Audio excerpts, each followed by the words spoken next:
হবিগঞ্জে পদযাত্রায় হামলার অভিযোগের একদিন পর আবারও পথে বাধার মুখে জাতীয় নাগরিক পার্টির নেতারা। এবার মৌলভীবাজারে শ্রীমঙ্গলে আটকে দেওয়া হয়েছে তাদের গাড়িবহর। আপনি তো 144 ধারা দিয়েছেন, আপনি আইনের লোক না? আপনি আইনের লোক তো, আপনি বলেন কোন আইনে আপনি আমাকে এখানে বাধা দিচ্ছেন? কোন পাইছেন? শুধুমাত্র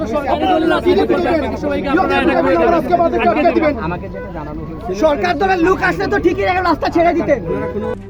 RICL TMX, যুগের পর যুগ স্থাপনা থাকে মজবুত। হবিগঞ্জে দলের প্রতিবাদ কর্মসূচিতে যোগ দিতে যাচ্ছিলেন জাতীয় নাগরিক পার্টির নেতাকর্মীরা, কিন্তু বুধবার বিকেল 4:30টার দিকে মৌলভীবাজারের শ্রীমঙ্গল চা কন্যা এলাকায় তাদের গাড়িবহর আটকে দেয় পুলিশ।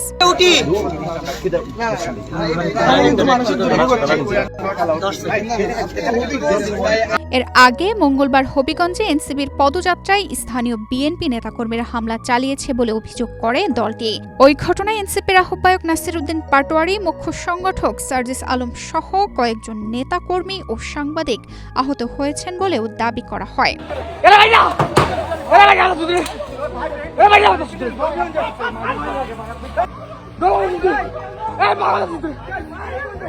এদিকে জেলার আইন শৃঙ্খলা পরিস্থিতির কথা বিবেচনা করে হবিগঞ্জ জেলা প্রশাসন 144 ধারা জারি করেছে।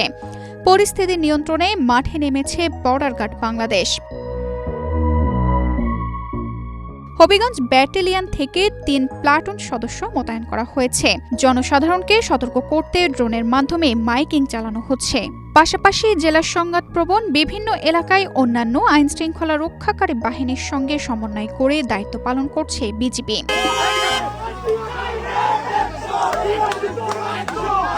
গতকালের হামলার অভিযোগের পর আজকের এই নিরাপত্তা ব্যবস্থা ও এনসিপির গাড়ি বহর আটকে দেওয়ার ঘটনায় রাজনৈতিক অঙ্গনে নতুন করে আলোচনা শুরু হয়েছে।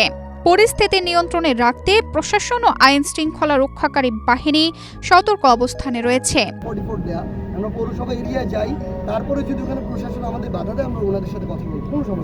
তানজিদা রহমান, ইনায়া, বাংলাদেশ প্রতিদিন।